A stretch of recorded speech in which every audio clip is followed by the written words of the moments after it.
Danny expected to be punished. He expected Captain Marsh to throw him into the worst job on the ship and forget his name.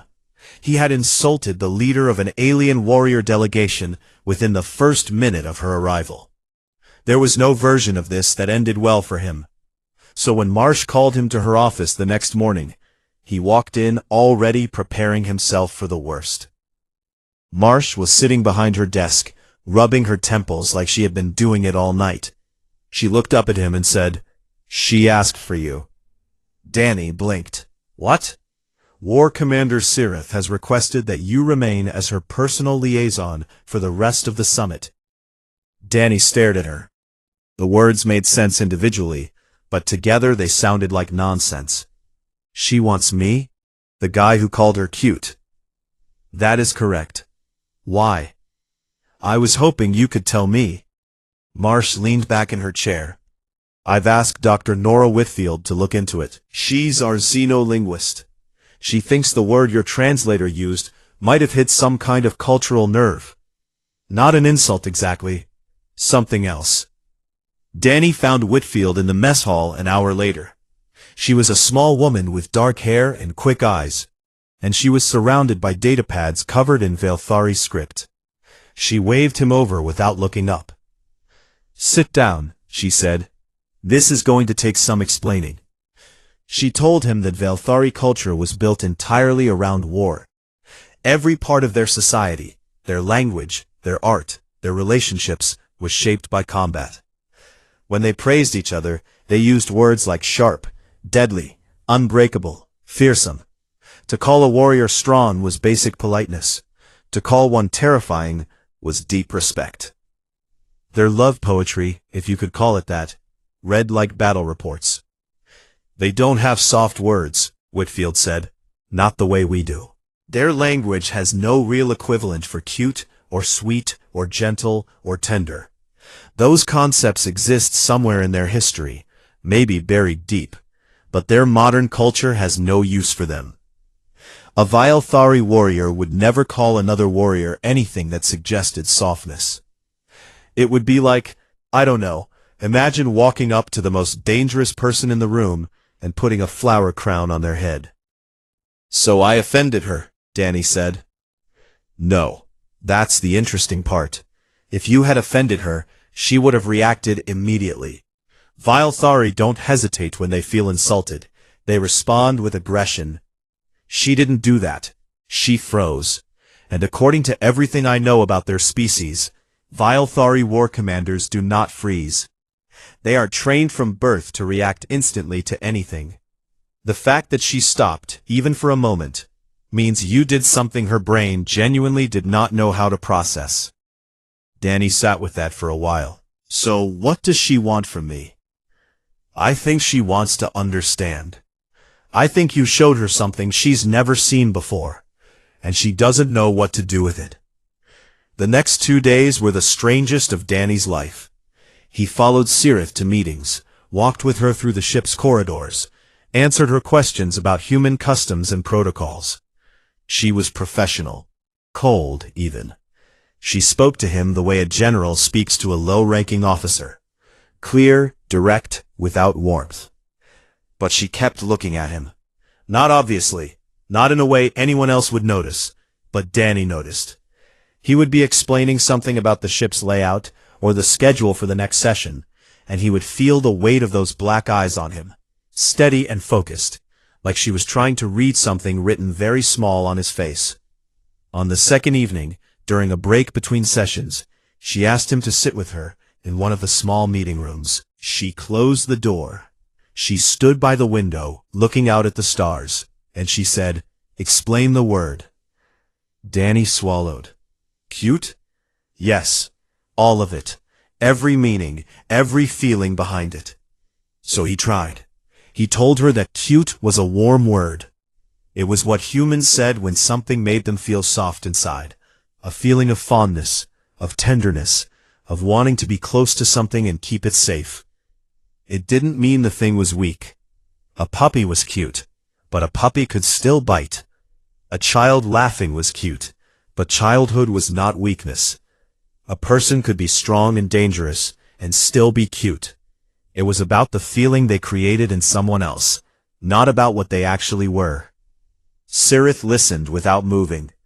When he finished, the glowing lines on her neck were pulsing slowly, a deep, steady blue. "In my language," she said, "there is no word for wanting to protect someone. There are words for guarding territory, for shielding a commander, so they can continue to fight. But the idea of wanting to keep someone safe simply because they make you feel warm?" She paused. "That does not exist." "Maybe it should," Danny said. Cirith turned from the window and looked at him.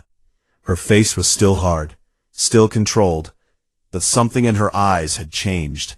It was small, barely there, like a crack in a frozen lake, invisible unless you were looking for it.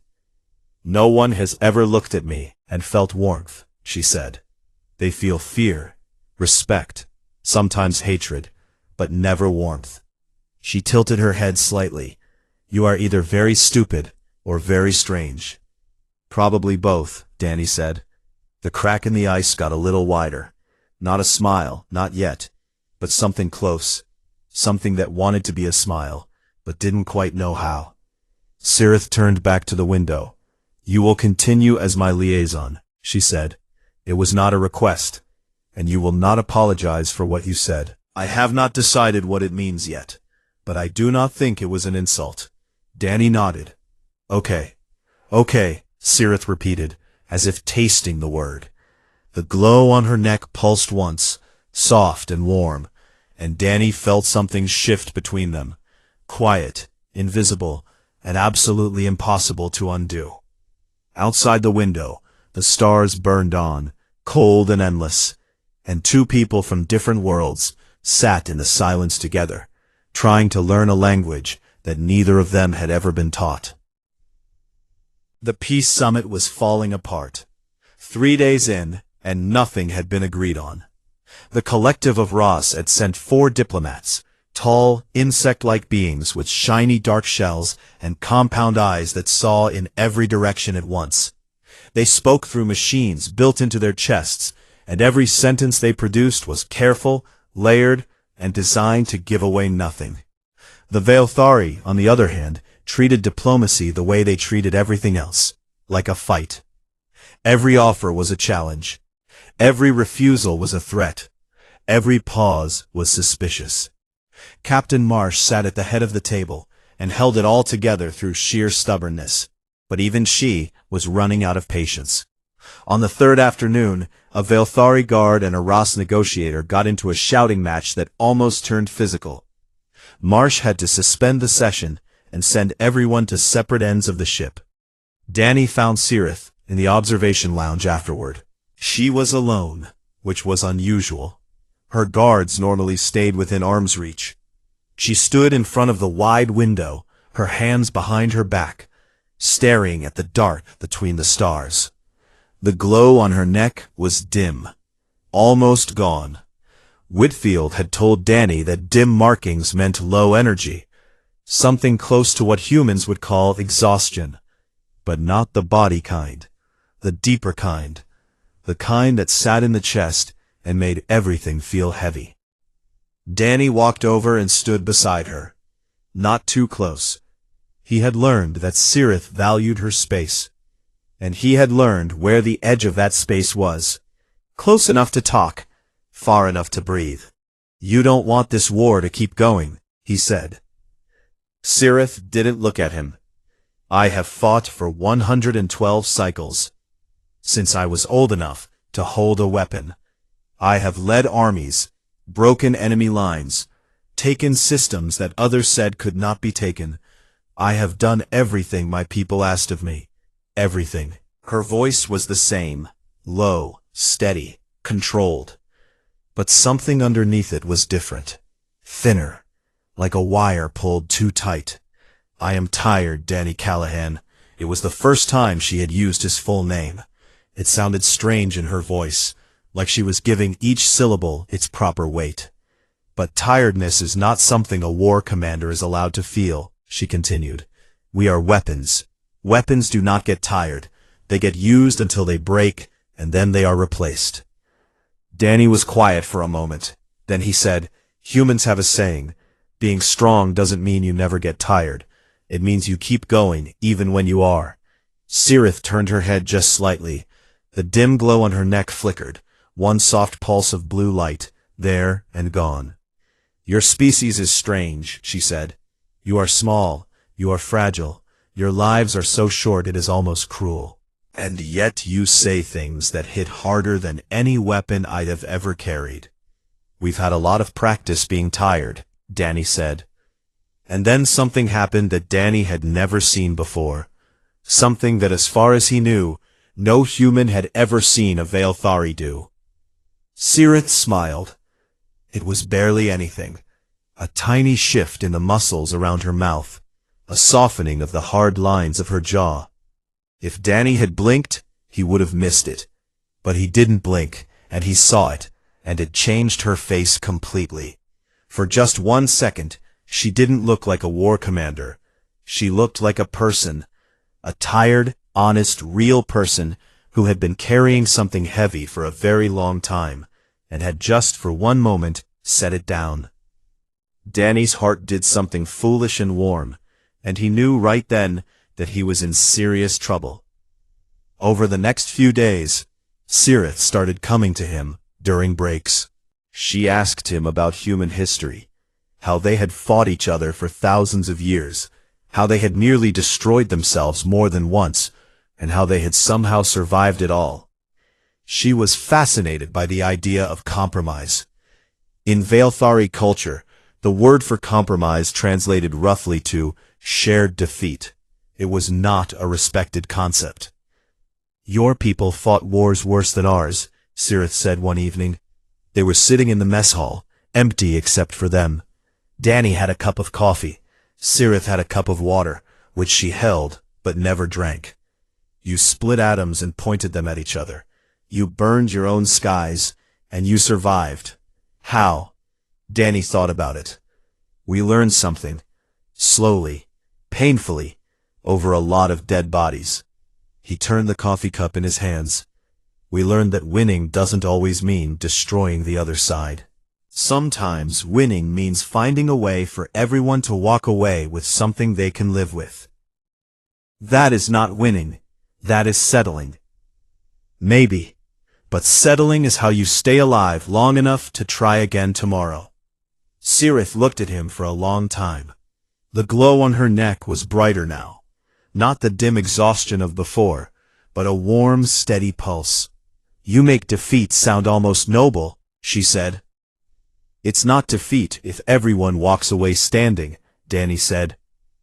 That night, Sirith requested a private meeting with Captain Marsh. Nobody knew what they talked about.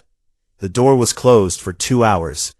But the next morning, Sirith stood in front of both delegations and proposed something that no Veilthari had ever proposed in 200 years of war.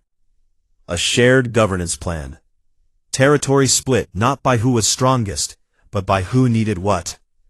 Trade routes opened. Buffer zones created. Military presence reduced on both sides. It borrowed from human diplomatic models, ideas that Danny had talked about in their late-night conversations, never thinking she was actually taking notes. The Ra's diplomats went very still. Their compound eyes shifted, processing. After a long silence, the lead negotiator said, "This is unexpected." The Veilthari guards looked like the floor had dropped out from under them. One of them turned to Sirith and said something sharp in Veilthari. Sirith replied with a single sentence, calm and final, and the guard closed his mouth and did not speak again. Negotiations resumed, slowly, carefully, but for the first time since the summit began, both sides were actually listening. That evening, Danny found Sirith in the corridor outside the conference room. She was leaning against the wall, arms crossed, the glow on her neck steady and bright. "You used my ideas," Danny said. "I used good ideas," Sirith corrected. "Where they came from is not important." Danny smiled. "Thank you for listening." Sirith looked at him. That almost smile appeared again. Small, quiet, real. "You are still cute," she said. The word sounded strange and clumsy in her accent, like she had been practicing it in private. Danny laughed. It came out before he could stop it, loud and real and surprised. Sirith's markings flared bright for a moment, and she looked away, and Danny could have sworn the silver blue of her skin darkened slightly along her cheeks. He didn't mention it. Some things were better left unspoken. But he carried the sound of her saying that word with him for the rest of the night, warm and impossible, like a small light in a very dark place. On the 6th day, the Harrogate was attacked. It happened fast. Danny was walking with Sirith through one of the lower corridors, explaining how human coffee was made, something she had asked about 3 separate times now, as if the concept of roasting beans and pouring hot water over them was the most puzzling thing about humanity. They were alone. Her guards were in the next section, and the corridor was quiet except for the low hum of the ship's engines. Then the ship shook. Not gently, not like turbulence. It shook like something had hit it hard, and the lights flickered, and the alarm started screaming, a high, sharp sound that filled every corridor and room on the ship. The gravity plating under their feet stuttered. Danny stumbled. A section of the ceiling cracked and fell, and pieces of metal and wiring came crashing down around them. Danny did not think. His body moved before his brain had time to say anything. He threw himself forward, put his arms over Sirith's head, and pulled her down, shielding her with his body as the debris fell. It was, by every measure, a completely useless thing to do. Sirith was wearing combat armor. Danny was wearing a thin uniform jumpsuit. She was 7.5 feet tall and had survived 100 years of war. He was 5'10" and had once pulled a muscle opening a jar. His body over hers provided roughly the same protection as a napkin over a tank. But he did it anyway. The shaking stopped. The alarms kept screaming, but the corridor held. Danny was on top of Sirith, his arms over her head, breathing hard, his heart beating so fast it felt like one long continuous beat. Dust hung in the air. A piece of ceiling panel had hit his shoulder, and it hurt, but nothing was broken. Sirith looked up at him. Her black eyes were wide, not with fear. Danny was beginning to understand that fear was not something she felt the way humans did. It was something else, something deeper, more startled, as if she had just seen something she had never expected to see in her entire life. "You shielded me," she said. "Reflex," Danny said, embarrassed. "I am wearing armor. You are not." "Yeah, I noticed that about 2 seconds too late. You could have been killed." "Probably not. Maybe. I don't know. I didn't think about it." Sirith stared at him. The markings on her neck were blazing, not the soft pulse he was used to, not the dim exhaustion or the warm, steady glow. This was something new.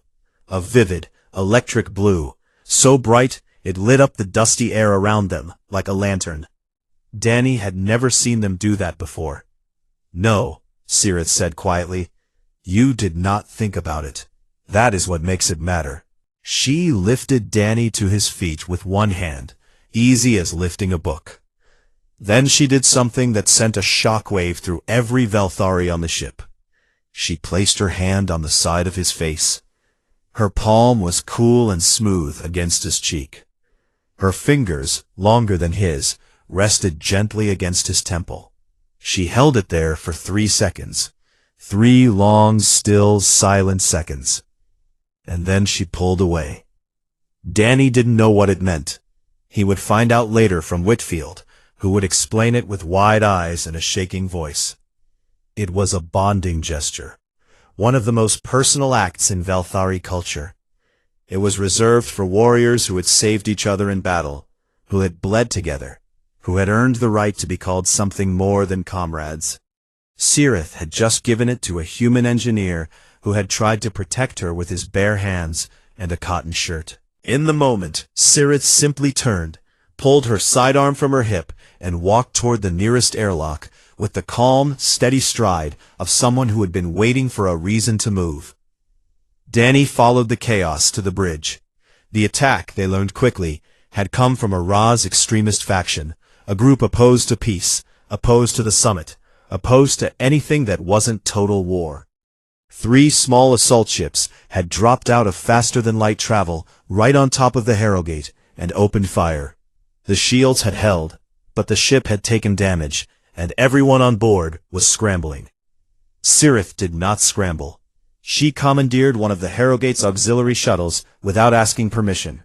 She overrode the weapons system with a military code that she absolutely should not have had. And before anyone on the bridge could stop her, she launched. Danny watched from the bridge viewport. Captain Marsh stood beside him, her face tight, her hands gripping the railing. The fight lasted less than 4 minutes. Cirith flew the shuttle like it was part of her body. She moved through the 3 attack ships like water through rocks, fast, smooth, impossible to predict. She fired with perfect accuracy, hitting engines, weapon systems, navigation arrays. She took each ship apart piece by piece, disabling them completely, leaving them dead in space. She did not destroy them. Every shot was precise. Every hit was calculated. She could have blown them to dust. She had the weapons, the skill, and every right to do it. But she didn't. She left the crews alive. She left the ships intact enough to be recovered. When she docked the shuttle back in the Harrogate's bay, the doors opened, and she stepped out to find half the ship's crew waiting. Both delegations were there. The Ra's diplomats were clicking their mandibles in rapid, nervous patterns. The Veilthari guards were standing perfectly still, staring at their commander with expressions that Danny could only describe as broken. Cirith walked through the crowd. She walked straight to Danny. She stopped in front of him, close enough that he had to tilt his head back to look at her face. "You called me cute," she said. Her voice was clear. Everyone heard it. "I have decided that I do not find this offensive." The docking bay went completely silent. Every person, every alien, every breathing thing in the room was staring at them. Danny's brain, which had been through more in the last 10 minutes than most brains experience in a lifetime, offered him one coherent thought. He took it. "Good," he said, "because I meant it." The silence held for one more second. Then the room exploded. The Veilthari guards turned to each other with expressions of total confusion. The Ra's diplomats clicked and buzzed in what was later confirmed to be extreme surprise.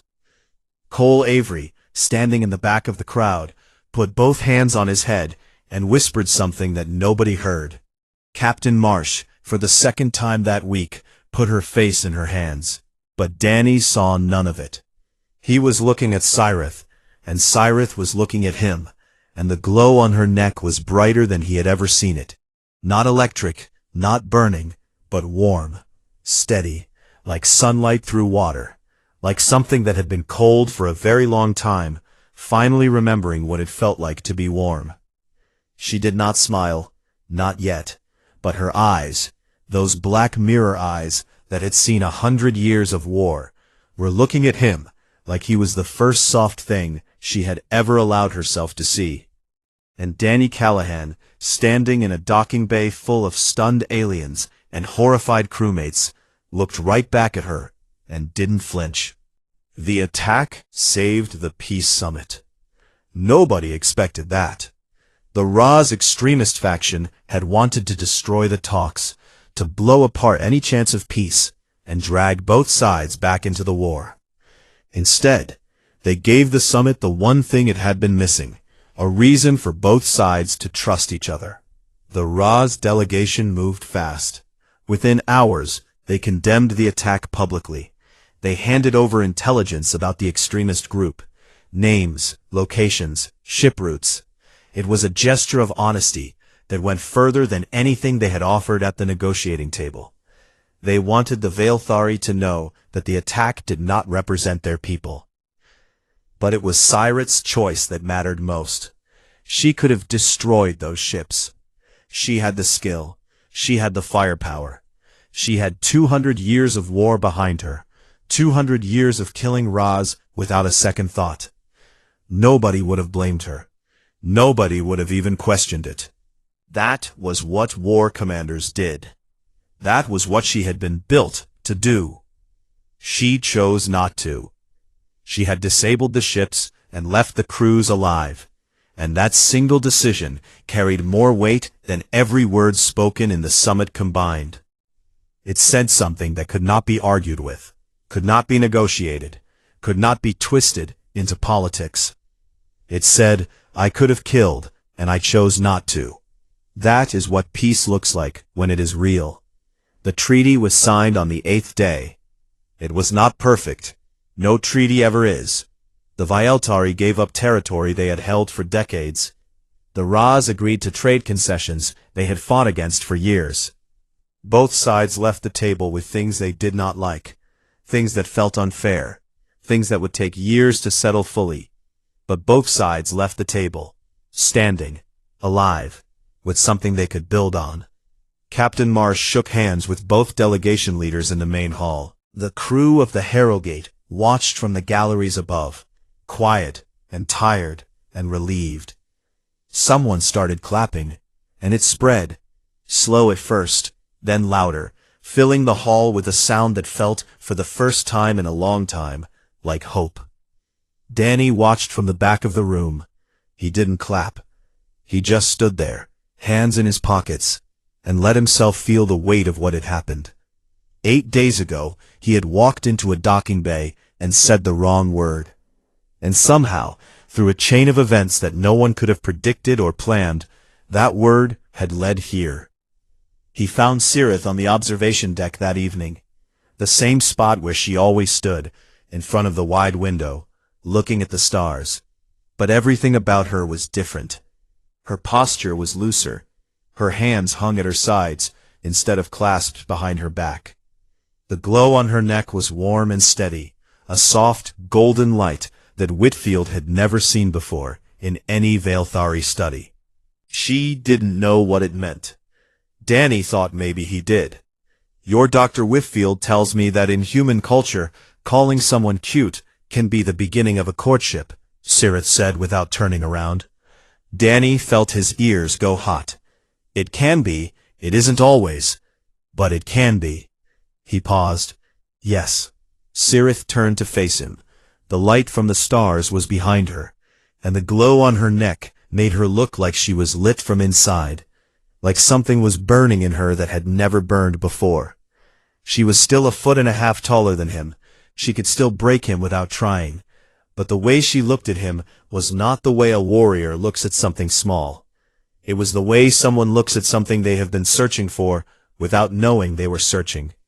My people do not have a word for what I feel when I look at you, she said. You are small and soft, and your life will end in what feels to me like a heartbeat. By every measure my culture has, you should not matter. She stepped closer. But when you put your body over mine in that corridor, knowing you could not protect me, knowing your hands and your bones and your thin skin would do nothing against the metal falling on us, I understood something that 100 years of war never taught me. Danny looked up at her. What? It was not about whether you could keep me safe. It was that you wanted to. That you tried. Nobody has ever tried. Not for me. Not for the person underneath the armor. Only for the war commander. Only for the weapon. She reached out and placed her hand on the side of his face again. Cool palm. Long fingers. The same gesture as before, but slower this time. Gentler. Like she was being careful with something she was afraid to break. I am going to teach you a word, she said. In my language, it does not translate well into yours. The closest meaning is the one who makes the war inside me go quiet. Danny swallowed. That's one word? We are an efficient language. That's a lot for one word. Yes. Cyrith said. It is, and I have never used it before. Not once in 112 cycles. Not for anyone. Danny reached up and put his hand over hers. Her hand was almost twice the size of his. It did not matter. Nothing about their differences mattered. Not the height, not the species, not the 100 years of distance between their lifespans. What mattered was this: a moment, a window full of stars, and two people who had found something neither of them had been looking for. I'm going to keep calling you cute, Danny said, just so you know. Cyrith's face did the thing. The softening, the shift in her jaw, the almost smile that was, this time, not almost at all. It was real. The first true smile she had worn in longer than Danny had been alive. I will allow it, she said, but only from you. Below them, in the diplomatic hall, the treaty sat on the table with the ink still drying. Two species that had spent 2 centuries destroying each other had taken the first small step toward something that might, with enough time and patience and stubborn hope, become peace. It had started with a mistake. A single word spoken by a man who was not good with words, aimed at a woman who had never been called anything soft in her entire life. But that was how the best things always started. Not with grand plans or great speeches, not with strength or strategy, but with someone seeing another person, really seeing them, and saying the truest, most honest thing their heart could find. Even if it was the wrong thing. Especially if it was the wrong thing. Danny stood with his hand over hers, her cool skin against his warm palm, the stars burning outside the window in every direction. Somewhere in the deep, quiet reaches of space, 2 civilizations were learning to put down their weapons. And in this small room, at the edge of everything, a human and a Velthari were learning something even harder. They were learning to be gentle. And that, in the end, was the most human thing of all. Danny Callahan was not the right man for this job. Everyone on the ship knew it. He knew it. Captain Lena Marsh probably knew it too. But she was out of options. 2 of her senior diplomats were down with a stomach virus from bad rations, and the Velthari delegation was arriving in less than an hour. She needed a warm body with a clean uniform, and Danny was standing in the wrong hallway at the wrong time. Just greet them, smile, and don't say anything stupid, Marsh told him. She said it slowly, like she was talking to a child. Can you do that? Yes, ma'am, Danny said. He could not do that. The ISV Harrogate was a mid-class diplomatic vessel, not built for war, but not exactly fragile either. It sat in neutral space between 2 hostile territories, the Velthari Dominion on one side, and the Collective of Raz on the other. These 2 species had been killing each other for over 200 years, and humanity had accidentally set up a colony right in the middle of their fight. The Peace Summit was supposed to fix that. Humanity would play the neutral party, help both sides talk instead of shoot, and hopefully keep its colony in one piece. The Velthari were warriors, not warriors in the way humans use the word casually. Warriors in the way that a hurricane is wind. Their entire civilization was built around combat, honor, and strength. They were tall, most of them close to 7 feet, with hard silver-blue skin and ridges of bone running along their arms and jaws.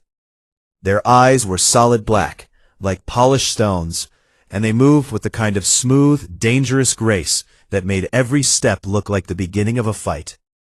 Danny had seen the briefing files. He thought he was ready. He was not ready.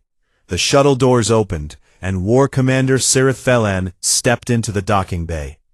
She was tall, even for a Velthari, close to 7.5 feet. Her bone ridges were sharper than any Danny had seen in the files, running along her jaw like a crown of blades. She wore light armor that looked like it had been through a dozen battles and won every one of them. Her black eyes reflected the docking bay lights like dark water, and along her neck, running from behind her ears down to her collarbone, There were faint lines that glowed, a soft, pale blue, pulsing gently, like a slow heartbeat made of light. Danny's brain stopped working. It just stopped. Every bit of training, every warning from Captain Marsh, every ounce of common sense he had, all of it fell out of his head like water through a broken cup. He stood there, mouth slightly open, watching this alien warrior walk toward him with the quiet power of a storm, and the only thought his useless brain could produce was one single terrible word. "Cute," he whispered. He did not whisper it quietly enough. The small translation device clipped to Sirith's collar picked up the sound. It was designed to catch speech, even quiet speech, and turn it into something the Veilthari could understand. It did its job. Whatever word it chose in the Veilthari language, it hit Sirith like a slap. She stopped walking, just stopped, mid-step, like someone had pressed pause on her. Her two guards, both large and heavily armored, stopped too. The glowing lines on Sirith's neck flared, not the soft pulse from before, but a sudden bright burst of vivid blue. Her black eyes locked onto Danny, and he felt the weight of that look in his bones. The docking bay went completely silent. 30 people, human and Veilthari, all standing frozen, all staring. Up on the observation deck, Captain Marsh slowly covered her face with both hands. Danny's blood went cold. His mouth opened and closed. I didn't. Sirith did not blink. She stared at him with those black mirror eyes for what felt like an hour. Then she turned to one of her guards and said something in Veilthari, quick, sharp, too fast for Danny's basic translator to catch.